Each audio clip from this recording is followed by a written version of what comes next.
The DinkyOSC by Digital Maker CIC. Part 3. The CHN screen. In this video, we will show you all the elements of the CHN screen and how to interact with them. The CHN screen is the first item in the menu section. There are 8 channels, and we access them by pressing the down button and entering the CHNs menu. The channels are numbered 0 to 7. We can select the different channels by using the right and left buttons on the DinkyOSC. Each screen holds 18 unique settings, loading in under a second.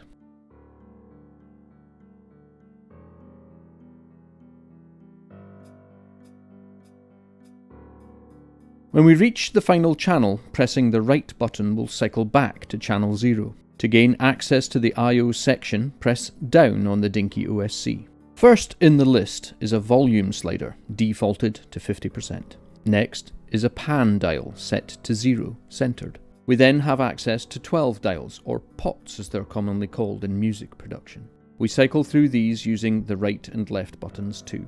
Like any DinkyOSC I/O object, you can apply their output to any function or parameter in Sonic Pi. More on that later. We now reach the 4 Boolean switches. The first we've named Mute, then FX1, FX2, and FX3. Like the menus, pressing right on the last section will cycle you back to the first object. To change the live object, highlighted with a green fill and a yellow outline, we use the circular touchpad. We can sweep around it, giving a smooth change to the position. We can jump from a minimum to a maximum by touching the start and end of the circle. You will also notice the LED going blue, and this indicates that the Dinky is sending OSC messages successfully. If we press right, we make the pan object live. Now, again, a sweeping touch changes the setting smoothly. We can also touch an area on the circle interface, and the object jumps to that setting. Now, we select the first of the 12 pots. All of the pots are set to 0 to start with. A sweep again changes the setting smoothly, and can also jump to settings if needed. Cycling through the pots is done with the right-left buttons on the DinkyOSC.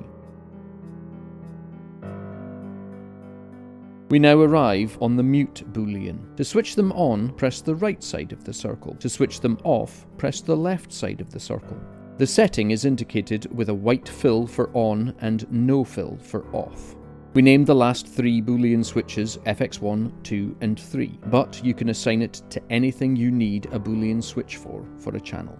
We will now change from channel 0 to channel 1 by first pressing up, gaining access to the CHNs submenu, and pressing right to move to channel 1. If we press the left button, we go back to channel 0 and see those settings load in again. These settings are automatically saved whenever you move from section to section. We reselect channel 1 by pressing right, and press down to enter the I/O section. The first live object is the vol slider. We change the setting to a minimum, press up to access the CHNs submenu again, press left to select channel 0. Note the I/O settings change to channel 0 settings. We quickly press to get back to the CHNs menu and press right to select channel 1, and we see the saved settings for channel 1 load in. These settings save to the Pico automatically and will be there when you reboot the DinkyOSC. If you ever need to blank the settings, we have saved blanked text files on the Pico, and you can overwrite the saved settings like you did with the secrets.py file. We'll explore the SLI, the slider screen, in the next video.